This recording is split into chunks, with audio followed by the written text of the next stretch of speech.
نظریاتی کونسل کے چیئرمین سے کہوں گا، سینٹ کے چیئرمین، اسپیکر قومی اسمبلی سے، کہ بھائی خدا را 1973 کے آئین میں 227 یہ آئین میں ہمارے درج ہے کہ کوئی بھی ایسا قانون نہیں بن سکتا پاکستان کے آئین میں کہ جو قرآن و سنت کے خلاف ہو. تو کم سے کم آپ علماء کا ایک بورڈ بجائیں، اہل علم طبقہ جو ان کا بورڈ بٹھا کے اس بل کو پہلے پیش کریں کہ اس میں معاذ اللہ کئی ایسے جزیات ہیں اویس بھائی جو قرآن و سنت کے خلاف ہے. صحیح ہے. یعنی جس میں ماں باپ کی سری توہین ہے، ہمارا پورا معاشرہ بکھر جائے گا، ہم تباہی و بربادی کی طرف جا رہے ہیں. مغرب سے ہمیں سیکھنا چاہیے تھا. وہاں بڑھاپے میں اولڈ ہوم میں اضافہ ہو رہا ہے، وہاں پر بڑھاپے میں ماں باپ کو ہولڈ میں، یہاں تو ماں باپ کی خدمت کی جاتی ہے. ہم لوگ رات کو تھکیارے جا کر ماں باپ کے قدم دباتے ہیں، ان کے پاؤں کو چومتے ہیں. سر ہمارا تو یقین ہے ہم تو ان کی دنیا سے رخصت ہونے کے بعد گھر گڑا کر ان کی مغفرت کی دعائیں مانگتے ہیں. تو ہم اس معاشرے میں رہتے ہیں. سب کیا ہمارا باپ ہمیں گھر کے نہیں دے سکتا؟ اور وہ جو چھوٹا بھائی ہوتا ہے نا شاہ صاحب، آپ اس میں میری تائید کریں گے، بڑی بہن بھی چھوٹے بھائی کو جب باہر جاتی ہے نا بازار میں لے کے جاتی ہے، کیونکہ چھوٹا بھائی بڑا آسرا ہوتا ہے، بڑی چھاؤں ہوتا ہے، بڑی حفاظت ہوتا ہے. یہ غیرت کا تقاضا ہے اور اس وقت سب سے بڑا ہوتا ہے گھر کا. اور یہ بات بہت صحیح ہے. میں سنجرانی صاحب سے، قبلہ ایاز صاحب سے، اسد کیسر صاحب سے، یہ تینوں حضرات بڑی شخصیات ہیں. میں گزارش کروں گا کہ اس پہ نظر ثانی فرمائیں. اور ایسے بل آتے کہاں سے ہیں؟ یہ بلی اپنے بل سے باہر آتی ہے، شاید ایسا لگتا ہے. بہرحال اس پہ ذرا غور ہونا چاہیے. یہ بھی کر لیں، میری گزارش ہے کہ صحیح بات ہے پاکستان کے آئین میں بات درج ہے کہ قرآن و سنت ہمارا سپریم لا ہے، یعنی اس کے خلاف کوئی قانون قرآن و سنت کے خلاف نہیں بن سکتا. تو جنہوں نے یہ قانون پیش کیا، بنایا، اس کی پوری تحقیقاتی کمیٹی بننی چاہیے. میں کہہ رہا ہوں ان کے خلاف غداری کے مقدمے درج ہوں. قرآن و سنت کے خلاف آپ دیکھیں جیسے میرا مطلب یہ کہ رائے کیا پاس کر لیا گیا. سر یہ اسلامی نظریاتی کونسل نے اس کو ٹھوکر مار دیا. بے فکر ہو جائیں اور انشاءاللہ شاہ صاحب کی دعاؤں میں بڑا اثر ہے، آپ کی زبان پہ بڑا اثر ہے. سید زادہ ہیں، میں آج ان کے ہونے کی بدولت انشاءاللہ کلام بھی منقبت کا خاص طور سے انتخاب کرواؤں گا. سنیں گے ایک کالر ہمارے ساتھ ہیں. السلام علیکم ورحمۃ اللہ. وعلیکم السلام. جی کون صاحب کہاں سے؟ میں ظہیر بول رہا ہوں پنڈی سے. ظہیر صاحب خیر مقدم آپ کا. الف لام میم میں کیا فرمائیں گے؟ مطلب اسلامی طور طریقے سے میں ایک معذور آدمی ہوں جی. مجھے گھر والوں نے گھر سے نکال دیا. اللہ اکبر. تو پھر اس کا کوئی بندوبست ہو سکتا ہے کیا؟ اس کا وظیفہ ہے یا کیا اس کا کوئی؟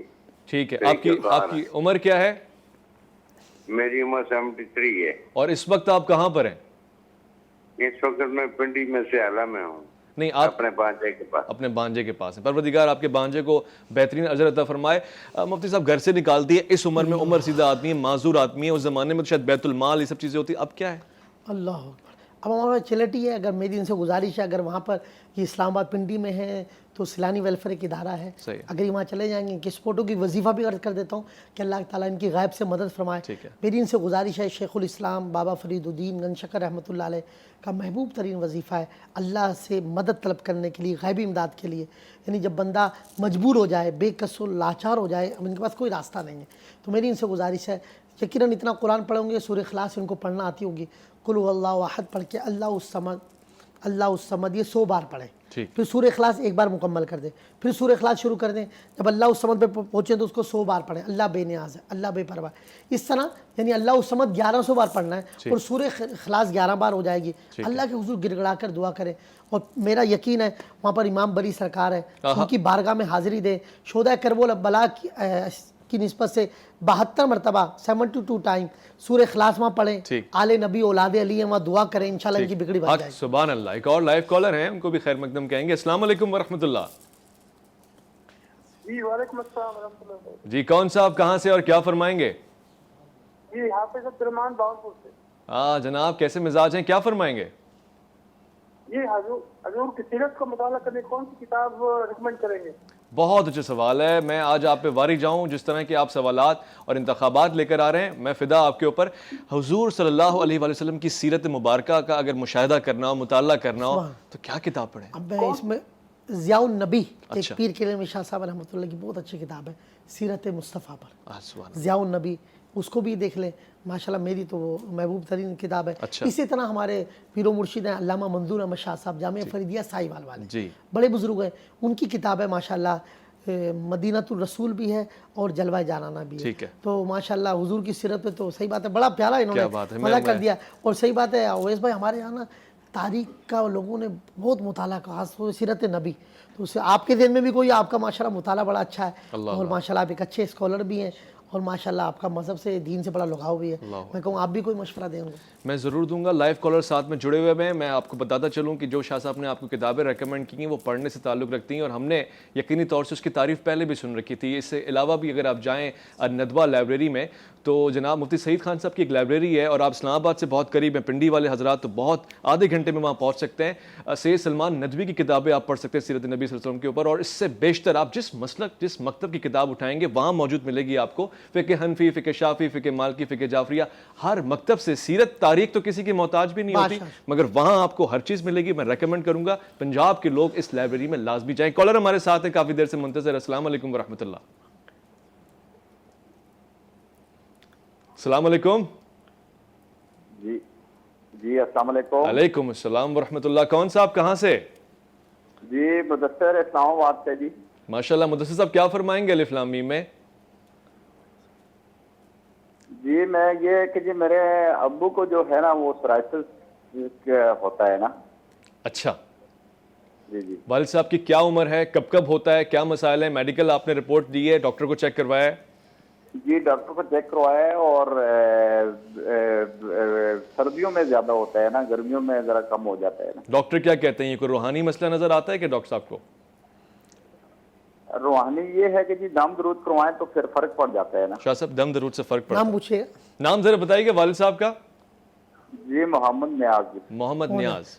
سورہ یاسین شریف کی آیت نمبر ہے 58. سلام قولا من رب الرحیم. سلام قولم، یہ اعصاب سلامت رہیں گے. اور جو پوزیشن یہ بتا رہے ہیں انشاءاللہ اللہ کی ذات پہ کامل یقین رکھے پڑھے وہ جس کا قرآن اچھا ہو. میں تو کہوں گا وظیفہ جب بھی آپ کو زیادہ فائدہ دے گا کہ ہونا بھی چاہیے آپ کا قرآن کے تلفظ اچھے ہو، نماز پڑھیں، باوضو رہیں. تو یہ سورہ مبارکہ صبح 70 مرتبہ یعنی فجر کے بعد، اور شام کو عصر مغرب کے درمیان، اور رات کو سونے سے پہلے 5 منٹ کا وظیفہ ہے. ان کو یاد بھی کرا دیں، وہ پڑھتے رہیں. 70 بار پڑھ کے پانی پہ دم کر کے خود پی لیں، پڑا ہوا پانی چہرے پہ، گردن پہ، سر پہ مسح کر لیں. انشاءاللہ کلام الہی کی برکت سے شفا ہو. انشاءاللہ. اور جس آیت کے انتخاب کر کے شاہ صاحب نے آپ کو بتایا، یقین جانیں ترجمے کے ساتھ پڑھ لیں، تفاسیر پڑھ لیں تو آپ کو مزہ ہو جائے. جنتیوں کا احوال بتا رہا ہے، اور خود خدا ان کو سلام کہہ رہا ہے، سلام قولا من رب الرحیم. اور پھر آپ اگر ذرا سا خوف بیدار کرنا چاہیں تو اس کا اگلا حصہ پڑھیں گے فوراً. وامتازوا اليوم ایھا المجرمون الم اعہد الیکم یا بنی آدم لا تعبدوا الشیطان. تو ہم نے کہا نہیں تھا، بتایا نہیں تھا کہ اس شیطان کی اطاعت مت کرنا، ہماری اطاعت کرنا. وہاں جنتیوں کا ذکر اور یہاں جہنمیوں کو ڈرایا گیا. ایک مختصر سے وقفہ لوٹ کر آتے ہیں. الف لام میم میں آپ کا انتظار ہے.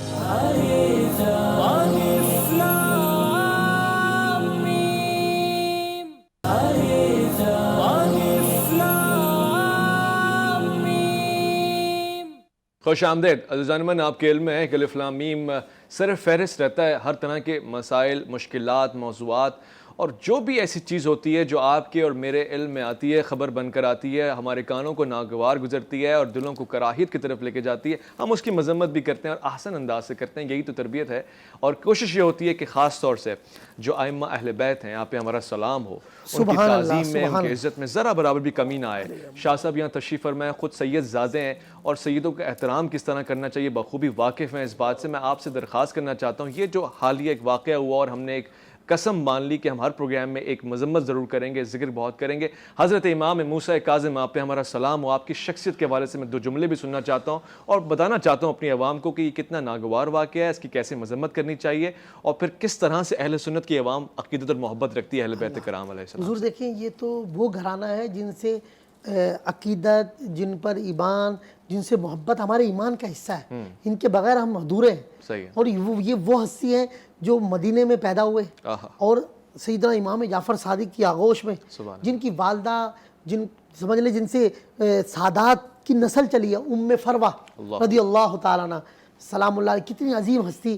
تو قربان جائیے امام موسیٰ کاظم کے بارے میں امام شافعی فرماتے ہیں جب مجھے کوئی مشکل وقت آتا، میں کسی مشکل میں گھر جاتا، کون کہہ رہے ہیں وقت کے ائمہ 4 میں سے، تو میں ان کی دربار میں حاضر ہوتا، 2 رکعت نفل پڑھتا اور ان کے وسیلے سے اللہ کے حضور دعا مانگتا. آپ فرماتے ہیں کہ کبھی ایسا نہیں ہوا کہ امام موسیٰ کاظم علیہ السلام کی بارگاہ میں حاضر ہوا ہوں، میری حاجت پوری نہ ہو. آپ کو اس لیے آپ نے لقب دیا باب الحوائج، باب الحوائج، حاجتیں پوری ہونے کا دروازہ. آپ کو باب المراد بھی کہا جاتا ہے. خدا کی قسم اللہ کرے ہم سب کا جانا ہو، جتنے ناظرین سامعین دیکھ رہے ہیں، میں کہہ رہا ہوں گھنٹوں بیٹھ جائیں اویس بھائی، وہاں سے اٹھنے کو دل نہیں ہوتا. جب ان کی گزرے ہوئے صدیاں بیت گئی، اس وقت روحانیت اور نور کا یہ عالم ہوگا تو ان کی زندگی میں کیا عالم ہوتا ہے. جو حضور کے دربار میں کھیلتے ہوں، عبادات کرتے ہوں، جن کا بچپنا وہاں گزرا ہو، یعنی جن کا شب و روز قرآن کی تلاوت اور سجدہ ریزی میں جن کی شب گزرتے ہوں، وہ کیا ہستی ہوں گی. پھر خون رسول، اور قربان جائیے اعلیٰ حضرت فرماتے ہیں غوث اکبر، یعنی یہ خاص ایک مقام ہے غوثیت کا، غوث اکبر. آپ فرماتے ہیں یہ رتبہ آتے آتے مولا کائنات سے، آپ فرماتے ہیں امام موسیٰ کاظم بھی غوث اکبر ہے. تو ائمہ اہل بیت میں سے ہیں. باب الحوائی جو ہے بہت بڑے فقیہ محدث، پھر آپ شہید بھی ہیں.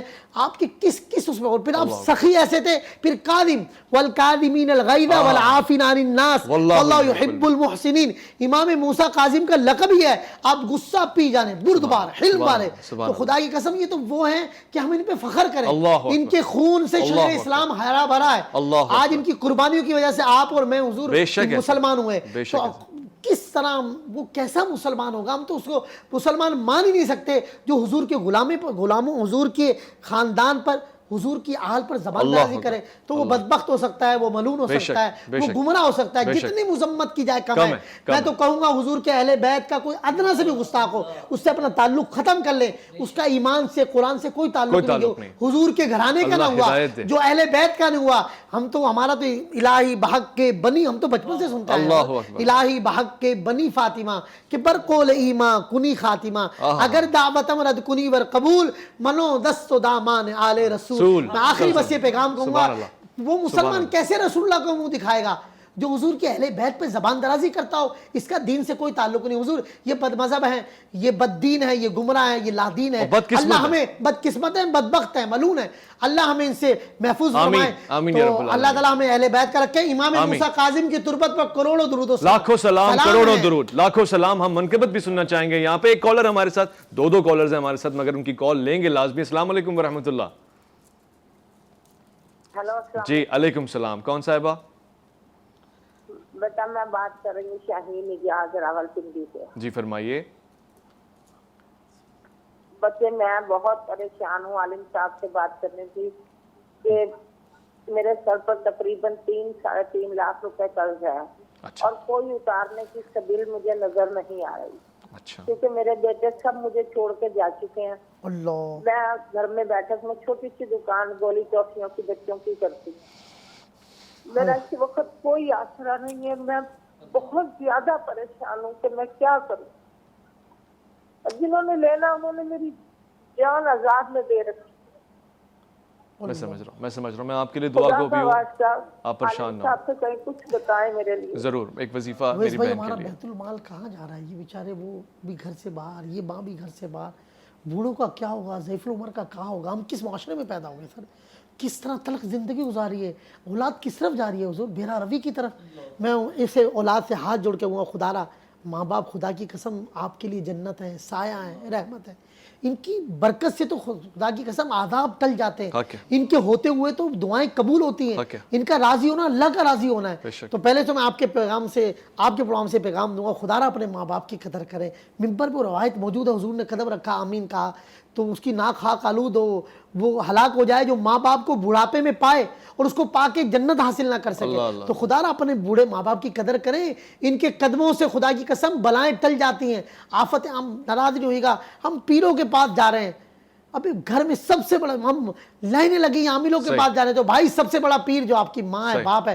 میرا تو یقین ہے اللہ اس کے رسول کے بعد اولاد کے لیے کائنات میں سب سے بڑی ہستی کوئی ہے جو اس کے لیے پیر ہے، مرشد ہے، وہ اس کی ماں اور اس کا باپ ہے. تو میں ان بہن سے عرض کروں گا اللہ آپ پر کرم فرمائے اور اللہ تعالیٰ آپ کی مدد فرما دے.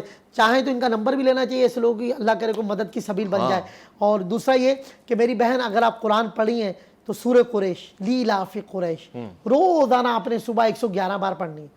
یقین کامل سے پڑھیں فجر کی نماز کے بعد صبح اٹھ کر انشاءاللہ سورہ قریش کی برکت ہے کچھ ہی وقت میں آپ کا قرضہ اتر جائے گا. اللہ آپ کی غیبی امداد فرمائے. اور ہم بہترین وسیلہ بھی اختیار کرتے ہیں. اسی سلسلے میں ہم نے خاص منقبت کا اہتمام کیا ہے. میں چاہوں گا حافظ لائق حسین اس پہ ایک ایسا کلام پڑھیں جو ہمارے دلوں کی مودت کی ترجمانی کرے. میرا ولیوں کے امام دے دو پنجتن کے نام ہم نے محفل ہے سجائی بڑی دیر سے ڈالو نظر کرم سرکار ڈالو نظر کرم سرکار ڈالو نظر کرم سرکار اپنے منگتوں پر ایک بار ہم نے محفل ہے سجائی بڑی دیر سے دل کی گلی میری آج کھلی ہے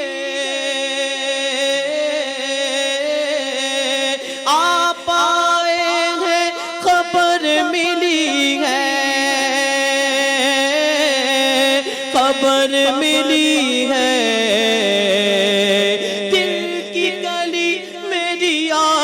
کھلی ہے آپ آئے ہیں خبر ملی ہے خبر ملی ہے ذرا دھیرے دھیرے آؤ ذرا دھیرے دھیرے آؤ ذرا دھیرے دھیرے آؤ للہ کرم فرماؤ ہم نے محفل ہے سجائی بڑی دیر سے تم جو بناؤ بات بنے گی دونوں جگہ میں لاج رہے گی تم جو بناؤ بات بنے گی میرا دونوں جہاں میں لاج رہے گی لاج رہے گی لج پال کرم اب کر دو لج پال کرم اب کر دو لج پال کرم اب کر دو منگتوں کی جھولی بھر دو کاسا سب کا پنجتن خیر سے میرا ولیوں کے امام دے دو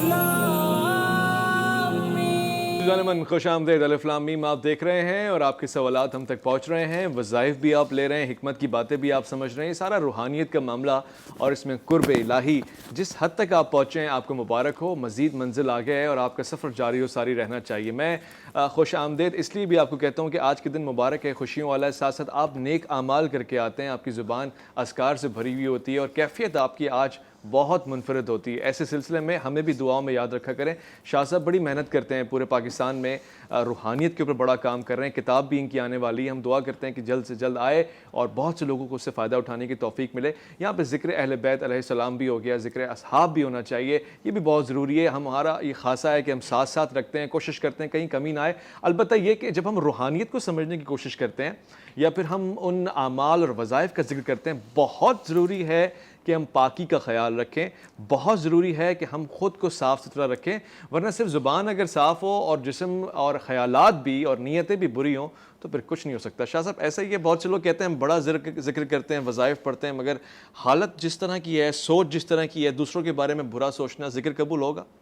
حضرت آپ کی اس سے مجھے بات یاد آ گئی کہ ظاہری پاکیزگی اور باطنی دو طرح کی شریعت میں ہے نا. ظاہری پاکیزگی کیا, وضو, غسل, نماز پڑھے, جگہ کا, لباس کا پاک ہونا اور ضروری ہے. جس کائنات خالق کائنات کے سامنے کھڑے ہوں اس کا اتنا ادب اور احترام، یہ ظاہری بات۔ ایک باطنی پاکیزگی جس کی طرف آپ نے توجہ دی وہ ہے باطن کی پاکیزگی، یعنی دل کو گندے وساوس سے، خیالات سے، ذہن کو گندے وساوس سے، یہاں تک کہ دل میں دماغ میں جو گندے خیال آتے ہیں ان سے محفوظ ہونا یہ بہت ضروری ہے۔ ابھی ایک محترمہ تھی، بار بار وظائف بتائے گئے، اس کا اثر ہی نہیں ہوا، تو اتفاق ہی ہوا کہ جو ہماری باجی عالمہ ہیں انہوں نے ان سے معلومات کیا تو پتہ یہ چلا کہ ان بیچاری کو شادی بھی ہو گئی، بچے بھی ہیں، ان کو یہ نہیں پتا تھا کہ غسل سے پہلے ناک میں بھی پانی ڈالا جاتا ہے۔ اچھا، تو غسل کے 3 فرائض ہیں، یعنی وضو نہ روزانہ ہو تو غرغرہ کرنا، ناک میں پانی چڑھانا، اور سر سے لے کر پاؤں تک پورے جسم پہ اس طرح پانی بہانا کہ آپ کا جسم کا ایک روواں بھی خشک نہ رہ جائے۔ اب جب تک غسل میں 3 فرض آپ کے نہیں ہوں آپ کا غسل ہی نہیں ہوگا، حنفی امام اعظم ابو حنیفہ کے نزدیک۔ تو وہ بیچاری کو یہ پتہ نہیں تھا کہ ناک میں بھی پانی ڈالا جاتا ہے۔ تو اسی طرح ہمارے کئی کالج یونیورسٹی کے طلباء جب ان سے پوچھتے ہیں کہ بھائی غسل کے فرائض کتنے ہیں تو ان کو یہ نہیں پتا ہوتا کہ پہلے پاکیزگی کے لیے کپڑے کو پاک کیا جائے۔ تو صحیح بات ہے، ظاہری اور باطنی دونوں پاکیزگی کے بارے میں ٹھیک ہے، واضح ہو گیا۔ کالر بھی ہمارے ساتھ، السلام علیکم ورحمۃ اللہ وبرکاتہ۔ وعلیکم السلام جی، کون صاحب کہاں سے کیا فرمائیں گے؟ میں عمران علی بول رہا ہوں جی ملتان سے۔ ماشاءاللہ، کیا فرمائیں گے حضرت؟ مولانا یہ ہے بھائی جانا کہ میرا کام تھا بہت اچھا، میں نے بینک سے قرضہ لے لیا، اس وقت ہم تباہ ہو گئے ہیں۔ بینک سے آپ نے قرضہ لیا، اس کے بعد مشکلوں کا آغاز ہو گیا؟ مشکل آغاز ہوگا، پہلے بہت اچھا تھا، کاروبار اچھا چل رہا تھا، پارلوں میں تھی ہماری، ہم بیسیکلی انصاری ہیں۔ ٹھیک ہے، ٹھیک ہے، اور بے حد ہم پریشان ہیں، گھر کے بالکل حالات خراب ہیں، پاکے چلنے شروع ہو گئے ہیں، بینک سے قرضہ لیا، پہلے ہم کار لے لی تھی، پلاٹ تھا، اب بالکل بیکار ہو گئے ہیں قرضے کی وجہ سے۔ اب کوئی حال ہے کہ مدد ہو سکے خدا واسطے چلو قرضے کے لیے۔ شاہ صاحب، بینک کا قرضہ راس نہیں آیا اور مزید مقروض ہوتے جا رہے ہیں۔ اللہ کرے کہ ہمارے ریاست مدینہ کے جو دعوے دار ہیں پاکستان میں، اللہ کرے کم سے کم یہاں سود سے پاک بینک کاری ہو جائے، ایک ایسا نظام آ جائے قرآن و سنت کے مطابق، اور اس کے لیے علماء کوشش بھی کریں، اسلامی بینک کاری اللہ کرے ہو، اور تو اللہ تعالیٰ مشکلات آتی ہیں۔ وہ سود ایک جنگ ہے، تو ہر مسلمان کو جو ہمیں سن رہے ہیں سود سے بچنا چاہیے، سود لینے سے، دینے سے، رشوت لینے اور دینے سے اللہ ہمارے معاشرے کو پاک کر دے۔ اس کے لیے ایک بہترین وظیفہ ہے، گھر والوں کو چاہیے گھر میں جمع ہو جائیں، بالکل آسان ہے، درود تنجینا، اس کو تنجینا بھی کہتے ہیں، تنجینا بھی کہتے ہیں، مشہور درود پاک ہے۔ لیکن سر کیا اس کی برکتیں، یقین کریں یہ مشکلات کو سہل کر دیتا ہے، لاکھوں لاکھ قرضے اتر جاتے ہیں، یقین کامل ہو۔ درود پاک ایک ایسا وظیفہ ہے اویس ربانی صاحب کہ بروز قیامت بھی تمام اذکار رک جائیں گے لیکن درود پاک کا سلسلہ رہے گا، کیونکہ خالق کائنات ہم درود پڑھتے ہیں اور رب جو ہے اپنے محبوب پر درود بھیجتا ہے، تو تمام مخلوقات کیونکہ رک جائیں گے لیکن ایک سلسلہ رہے گا۔ تو درود پاک ایک ایسا وظیفہ ہے سر جو ہر حال میں دعاؤں کی قبولیت کا سبب بنتا ہے، اور جب اللہ کے محبوب پر درود پڑھیں گے کیوں کام نہیں بنیں گے۔ تو درود تنجینا انشاءاللہ ان کا قرضہ اتار دے گا۔ طریقہ یہ گھر والے بیٹھ جائیں، روزانہ اگر مل کر 1 دن میں 2 دن میں 3 دن میں درود تنجینا 1100 بار پڑھ لیں، اگر یہ ممکن نہیں تو روزانہ یہ ایک تسبیح پڑھیں 100 بار، انشاءاللہ اللہ تعالیٰ ان کی غیبی امداد فرمائے گا۔ 40 ڈیز تک یہ کرتے رہیں کہ روزانہ 100 بار درود تنجینا پڑھیں، انشاءاللہ کرم ہوگا، اللہ تعالیٰ ان کو مشکلات سے ان کی سہل فرمائے گا، اور اللہ نے چاہے ان کا قرضہ بھی اتر جائے گا انشاءاللہ۔ ہماری دعائیں کہ آپ کا قرضہ بھی اتر جائے گا اور یہ معاملات بھی آسان ہو جائیں گے۔ بہت مختصر، زیادہ بڑا نہیں ہے، آپ کو تکلیف نہیں ہوگی، مشکل نہیں ہوگی، آپ آسانی سے پڑھ سکتے ہیں۔ کالر ہمارے ساتھ، السلام علیکم ورحمۃ اللہ۔ ہیلو جی السلام علیکم۔ وعلیکم السلام۔ سر وہ کسی نے میرا قرضہ دینا ہے، وہ دیتے نہیں ہیں مجھے۔ اور کتنا عرصہ ہو گیا اس پہ؟ اس کو یہ 4-5 سال، اور ایک نے 20-22 لاکھ دینا ہے، کسی نے 1.5 لاکھ، کسی نے 3 لاکھ، تو وہ مجھے پیسے نہیں دے رہے۔ پیسے نہیں دے رہے؟ اب تک جو بھی شکایتی تھی آپ کہہ رہے تھے سود کا مسئلہ یہ ہے وہ، اب یہاں پہ مسئلہ ہے کہ پیسے دے نہیں رہے، اب کیا کریں؟ ان کو مل نہیں رہا، نہیں وہاں تو انہوں نے خود بتایا نا کہ میں نے بینک والا کا انہوں نے اقرار کرتے ہوئے کہا۔ تو اللہ تعالیٰ ان کی بہن کی مشکلات سہل فرمائے۔ اب یہ معاملہ آ گیا ہے پیسے لینے والا، تو انشاءاللہ اللہ تعالیٰ ان کی مدد فرمائے گا۔ سورہ بنی اسرائیل کی آیت نمبر غالباً 79 یا 80 ہے، وَقُلْ جَاءَ الْحَقُّ، ایسا شخص اس کے پاس پیسے ہوں بھی، اچھا، یقیناً، اور انشاءاللہ اس پہ کوئی ایسا نہ اسباب بھی دے دے گا۔ ہاں، وقل جا، یہ ان کے لیے جو ظالم ہیں رقبے دبا لیتے ہیں، قبضہ کر لیتے ہیں، رقم ہے پھر بھی نہیں دیتے، تو اس کے لیے ہے ظالم ہو، فاجر ہو، فاسق ہو. صحیح بات ہے، لوگوں کی پراپرٹیوں پہ بیچاری یتیم بچوں کے مال قبض کر لیتے ہیں، قبضہ کر لیتے ہیں. اب یہ بیچاری بیوی دیکھیں رو رہی ہیں، ان کے پیسے نہ ہوں تو ایک الگ بات ہے، ویسے کسی کے پاس نہیں ہے اس کو موقع دینا چاہیے نا قرض دار کو، اور اگر ہے پھر نہیں دے رہا تو وہ ظالم ہی ہے. سر ایک ایک لمحہ گناہ گار ہوگا اگر وہ. تو یہ وقل جاء الحق وزهق الباطل ان الباطل کان زہوقا، یہ سورہ بنی اسرائیل کی آیت نمبر ہے. روزانہ رات میں بیٹھ جائیں 70 بار پڑھیں 40 ڈیز تک، انشاءاللہ اللہ تعالیٰ ان کے معاملات میں آسانی ہو جائے گی. اہل ایمان ہوگا تو نرمی پیدا ہو جائے گی، ان کے پیسے دے دے گا. ظالم فاجر و فاسق ہوگا تو یقیناً اس پر خوف طاری ہوگا اور ان کی رقم واپس مل جائے گی. بھائی ماشاءاللہ سبحان اللہ. لائف کالر ایک اور بھی ہیں. السلام علیکم ورحمۃ اللہ. وعلیکم السلام برکت اللہ. جی کون صاحب کہاں سے کیا فرمائیں گے الف لام میم میں؟ میں سر یہاں سے بول رہا ہوں پنڈی سے. جی جی.